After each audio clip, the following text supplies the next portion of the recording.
This is eTurbo News in Honolulu with our daily breaking news show. Please stay tuned.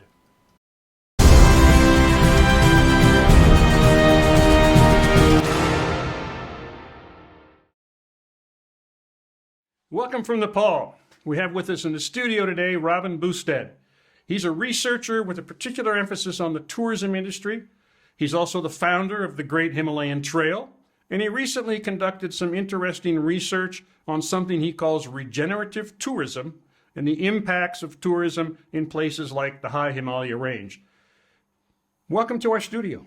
Scott, pleasure. So tell me a little bit about yourself.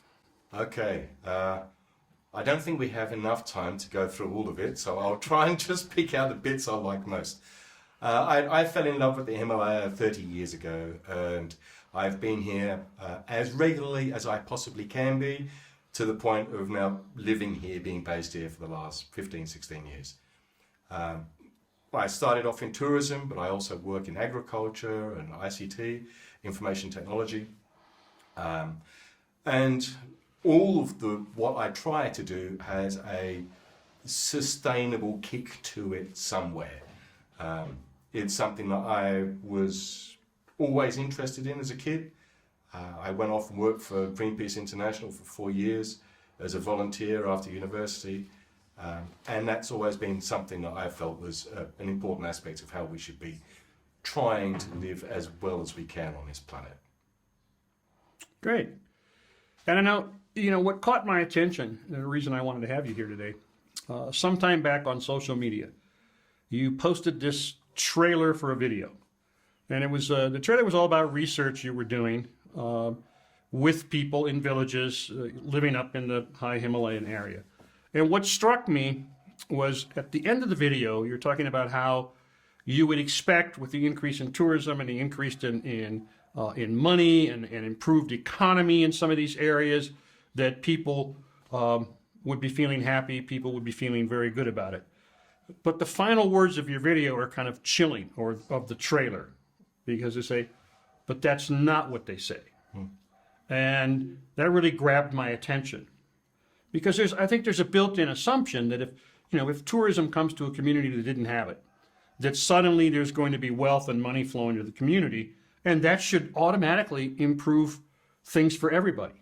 But this isn't what your research is finding out, is it? To ask communities to really try and identify how they would like to have a relationship with tourism. Walking adventure tourism here, we're going to be doing surveys.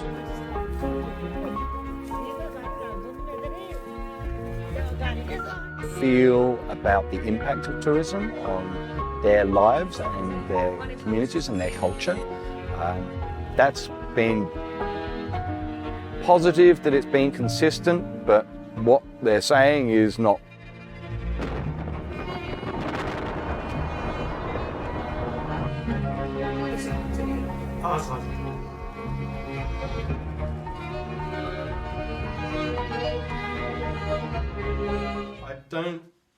I'm kind of surprised that people are surprised that it isn't working out the way that they thought it was working out. Tourism is essentially, for most of the world, an extractive industry. It goes to locations and it takes out from that location what it can to provide happiness, satisfaction, enjoyment, whatever it is to visitors. And it does it in an exploitative way, in that you will use the natural resources or the human resources of the destination in a way to make the most amount of money. That's not necessarily for the locals, it's for the business operator that's handling the clients. So directly you start thinking about what's actually happening with tourism, it shouldn't be a surprise that actually it doesn't work as well in practice as we would like to think it does. But tourism does a very good job of selling itself as being a good news pastime. It's your holiday. You don't want to think that your holiday isn't good news for somebody else. And that really was the question we were trying to ask. Is there a way of trying to work out if your holiday is good news for the locals? And that isn't just Are you making a bit of money? Can you send your kids to school? Can you buy this? Can you do that? It's to look at the whole system and ask, is it actually working better for you doing this, or is it causing problems? And in somewhere like the Solukhumbu, the Everest region of Nepal, that has 7,000, just over 7,000 residents and up to 60,000 visitors a year, you have all of the classic scenarios of what you might call over-tourism and exploitative tourism. So it was an obvious place to go and ask this question, and that meant that we needed to have a very solid, robust framework to ask it. So that was the premise, that was the idea. Then I went and had a look at what people are doing in the world of social impacts of tourism, and it's all over the place. There are multiple theories, there are multiple papers written that you need to do it this way or that way, and this way is the wrong way, and I couldn't help feeling that it was almost like a dance of shadows. No one really wanted to get to grips with the social impacts of tourism. So I spent 2020 doing exactly that, going through all of the research that's been done around the world over the last 20, 30 years, put it all together, realized that there are in fact some commonalities, there's some common threads, there are some things that are a bit out there as well, but how to put it all together into a system that you could have a social worker go into a community with a inquiring, questioning technique, okay? And rather than participatory questioning, which is just you ask a question and I respond, it uses emancipatory questioning. So the idea is that by answering the question, you work out something in your answer that's going to help change your day tomorrow. So emancipatory questioning with a social worker and a very strong theoretical framework. We took this up to the Khumbu and we spent 3 weeks walking around, talking to pretty well every community. We ended up talking to more than 40% of the population, which is by far the largest survey that's happened in the Khumbu for social impacts.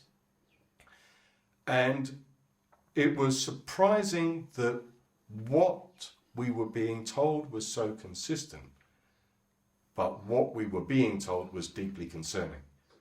And what came out of the answers was that the social impact of tourism, and again, I don't think we should really be surprised that people see that their lives are intrinsically linked to the environment that they live in. So if you are going to negatively affect the world that somebody lives in or the space that they live in, then you're going to be affecting their social world as well. Mm-hmm. And that was really quite profound in the minds of the people who live in the Khumbu. They now do not have any access to a pure water source. Every water source in the Khumbu is contaminated with animal or, more likely, human feces. Now, I don't think that anyone in the world would consider that a good thing. And certainly the people who live in the Khumbu definitely don't think that's a good thing. They look at their culture as being resilient and needing to be resilient to be able to cope with the impact of tourism. But the migration of younger generations outside of the Khumbu has now meant that there is a big disconnect between the older community members and the younger ones who now live in the States or in Europe or somewhere else. And the older people who are left are now deeply concerned. What happens when I die? Who is going to look after my body? Who is going to look after my home? Who is going to be caring for the family concerned and our ancestors? Because they're all gone. Mm-hmm. Then you also have the economic impacts, which, although superficially good, yes, they do make people's lives easier. But those economic impacts are bringing Sherpas into the community. They're attracting people who are not of the same ethnic group, and it's diluting the traditional Sherpa way of life in the Sherpa heartland. And they're very concerned about that as well. To the point where now you walk into communities, there will be a Sherpa mothers group and a non-Sherpa mothers group, and they refuse to interact. There is some very difficult situations in communities because of this social transformation. The social impacts of tourism directly impact daily lives, are directly changing the environment, and no one is recognizing them for what they are. The locals want to do something about it, but they don't know what to do. They don't feel empowered. They don't feel that they can take control of their lives and their natural environment. And I came away from the whole experience realizing that actually this isn't just the Solukhumbu. This is tourism everywhere.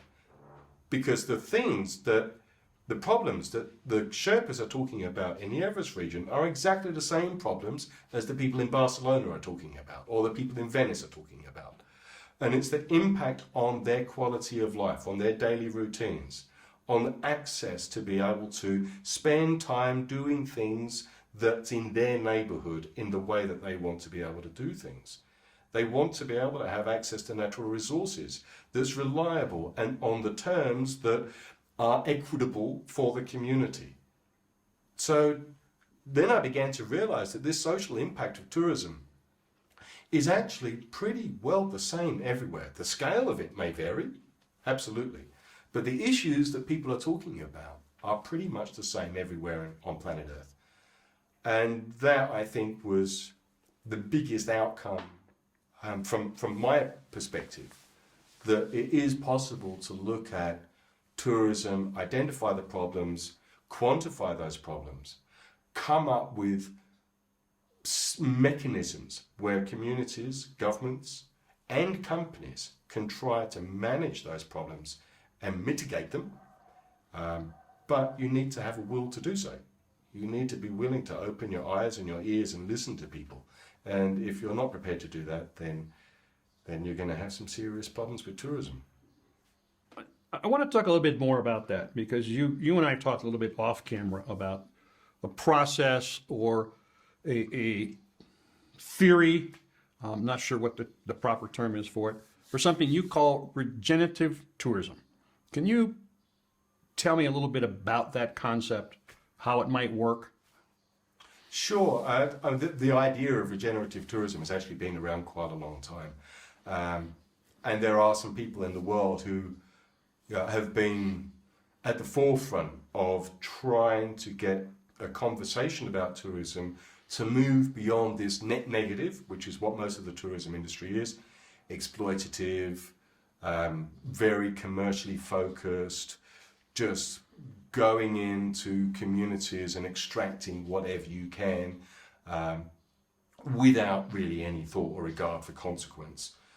So to take that net negative situation and turn it into first base would be net zero, which is what sustainable tourism is trying to achieve. And then there is this obvious, well, if we can go from net negative to net zero, maybe we can take it to a net positive. And that's what regenerative tourism is trying to do. So a lot of sustainable tourism is focused on sort of the physical footprints, the carbon footprints, the product footprints, plastic, transportation systems. How can you develop itineraries and activities that are going to be of some benefit but have the minimum impact? That's what sustainable tourism is trying to achieve. Regenerative tourism takes that conversation and says, okay, maybe we should be co-creating the product with the communities or with the National Park Management System and working out how best you can create a relationship between tourists, tourism companies and communities to everyone come out of it better off. Not just financially, but the environment is better off. perhaps let's use an example. One of the, I think, one of the most extractive and exploitative forms of tourism is in fact mountaineering, where there is nothing but impact for the mountain, and there is very little positive impact for the communities. Nearly all mountaineers will fly in and out of a location in Nepal by a helicopter. They spend almost no time with the residents around the mountain. The staff, the local staff, are there simply to help them get to the top of the mountain under almost any cost. And that can be cost of life, let alone just financial. So here's a bunch of people that in theory you would think the mountaineers would care about the natural world and would care about national parks and access to the great outdoors and the opportunity to further the sense of human spirit and getting to the top of mountains. But the actual reality is that it's driving an industry that just leaves rubbish all over the place and hasn't really contributed anything to the communities other than some financial payoff. So how could we take mountaineering to become a net positive? Well, I think this is the journey that the Sherpas and the people who work on the mountain are now trying to go down. They're trying to take ownership of their own natural asset, which is a great start. And every community that has tourism should begin by doing exactly that. Create a charter, create some form of communal agreement about how you want to have a relationship with tourism. And I think that the Sherpas on climbing Mount Everest should be the very first ones to sit down and say, this is how we want to have a relationship with mountaineering that's in our best interest. We don't want to die. We want to be safe. We want to be paid well. We want to come back and spend time with our families after the season without frostbite and without problems. So I think that's a great stepping stone to become regenerative. You first have to have that local dialogue. And with that dialogue, you're going to start identifying issues, problems, potential solutions, and a pathway forward. To what extent you can facilitate that, well, that depends on political will. Because any community can actually take control of its own resources. Do they feel empowered to do so? Do they have the resources to do so? That is very, very much a case by case, often driven by perhaps a strong personality in a village or in a community who wants to do it, where in other places they don't have that strong personality. And there is always this issue of ethics and equity within communities anyway. So you really do need to see the government or tourism boards to take a more guiding, more proactive guiding role to be able to get towards regeneration. Because if you want this net positive, if you want everyone that's involved in tourism to be benefiting and contributing in a positive way to the outcome of what tourism is, you do need to have some rules and regulations. You do need to have some way of saying this is acceptable and this is not acceptable. And for something like mountaineering, I think that's happening. I think that we're going to go down that path, and I think that it's going to be a very difficult path over the next 5 to 10 years for the mountaineering industry to be able to get its head out of the sand and start seeing the world for what it really is. And hopefully we'll end up with a more positive, more productive industry at the end of the day. When you were going through these villages, I know a lot of people told you problems they were experiencing as a result of the impact of tourism. Were people coming up also with solutions? Did they have local community ideas about how they might go about solving some of these problems? Yeah, absolutely. And this is the point of emancipatory action research. So when you go and do a survey, you ask a whole bunch of questions. You hope those questions are relevant and poignant and starts the juices flowing. Hey, oh yeah, look, we haven't talked about this, and that's an issue. And actually the interviews, especially the group interviews, would become very emotional. there was a lot of bottled up anxiety and frustration inside of people. That could be inter-community, intra-community, just within individuals. So in going through the process of asking the questions, you're already bringing out the opportunity to confront challenges that lie in front of people. And maybe they feel that they do not have the resources or they do not have the opportunity to be able to confront that opportunity. But by raising it together, then somebody else might say, well, I feel like that as well, and I think this, and I think that. And the conversation actually begins about the different perspectives looking at that problem and the potential solutions. So at the end of the survey, we would say, okay, please can you, as a community, identify as many major problems as you can.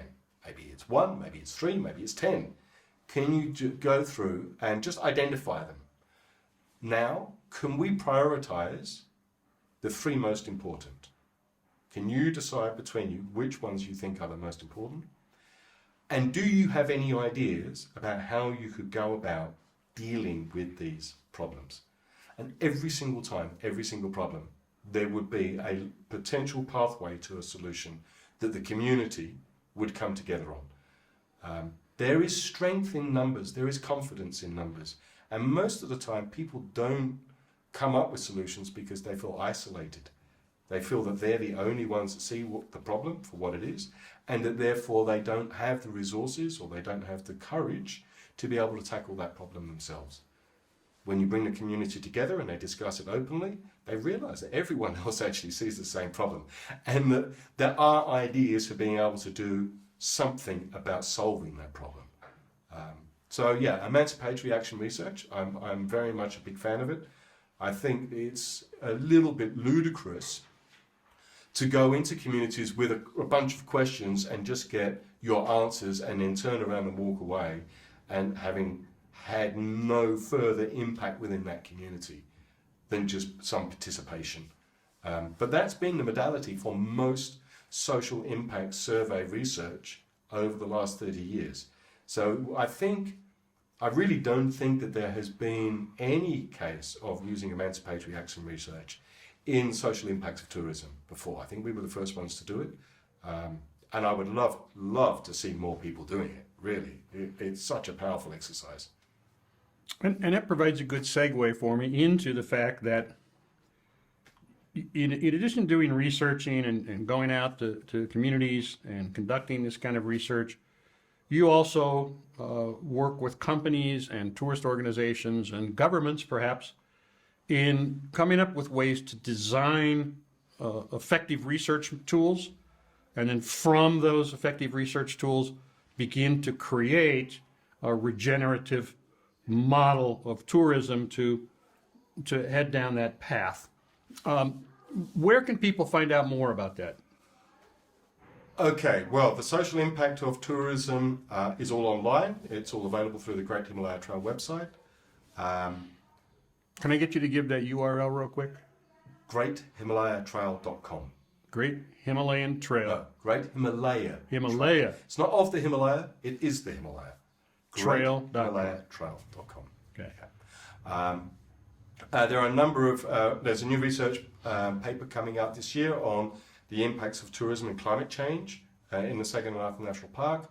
And I have another paper coming out towards the end of this year, which is the impacts on heritage of tourism and climate change in the Sagarmatha National Park.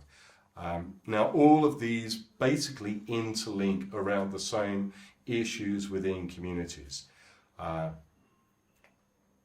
That's the social impact stuff. I also am working on a new carbon footprinting offsetting systems.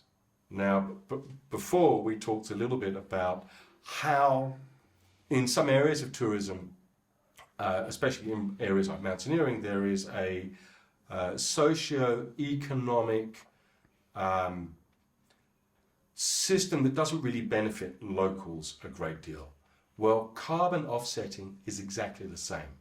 It is another example of almost economic colonialism, where the current offsetting trading platforms and trading system is really designed to serve the interests of big business in the West and is not in any way trying to serve the interests of small business in what you might want to call the global South or in poorer countries.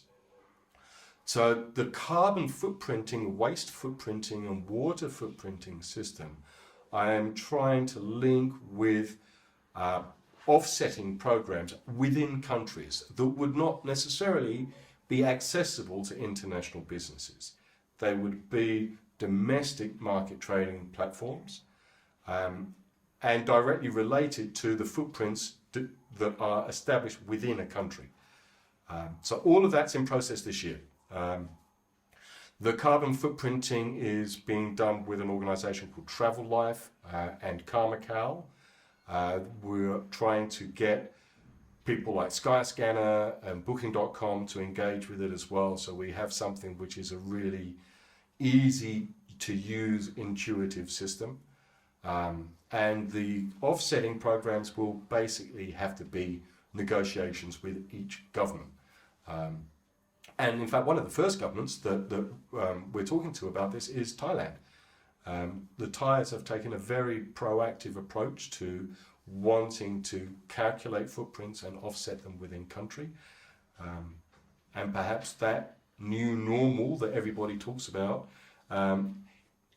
is a possibility, but we still have a long way to go. Great. I want to thank you so much for being here today. You're fascinating to listen to. I could probably sit here for hours, but at some point I have to stop recording to make a video.